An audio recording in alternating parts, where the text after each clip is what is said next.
Hello friends, chicken ஈரல் தொக்கு எப்படி செய்யுதுன்னு பார்க்கலாம்.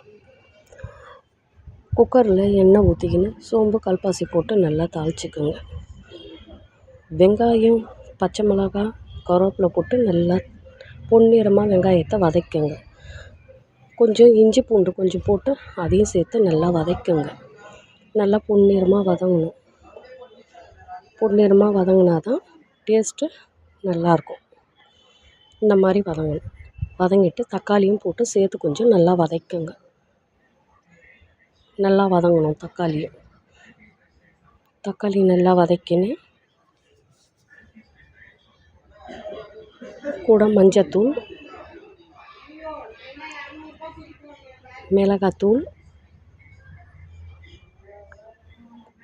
தனியாத்தூள் எல்லாத்தையும் போட்டு நல்லா அந்த மசாலாவிலே நல்லா வதக்குங்க.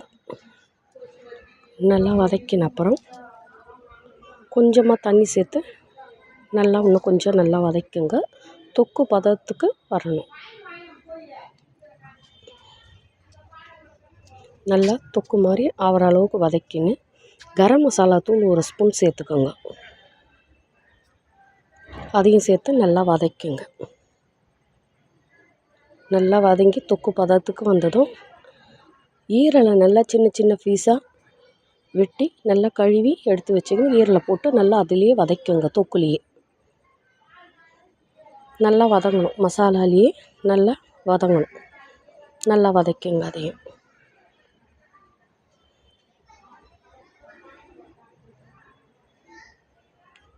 அப்புறம் கொஞ்சமாக உப்பு சேர்த்துக்கோங்க.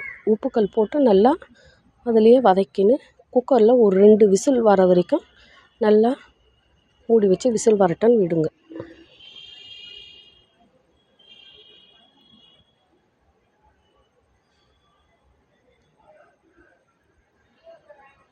குக்கரில் நல்லா விசில் வந்ததும் ஓப்பன் பண்ணி பிறகு மிளகு சீரகத்தை நல்லா அடித்து லாஸ்ட்டாக சேர்த்து நல்லா கிளறுங்க. சிக்கன் ஈரல் தொக்கு ரெடி. இன்றைக்கி டுடேஸ் சமையல் எங்கள் வீட்டில் சாதம், சிக்கன் ஈரல் தொக்கு, ரசம்.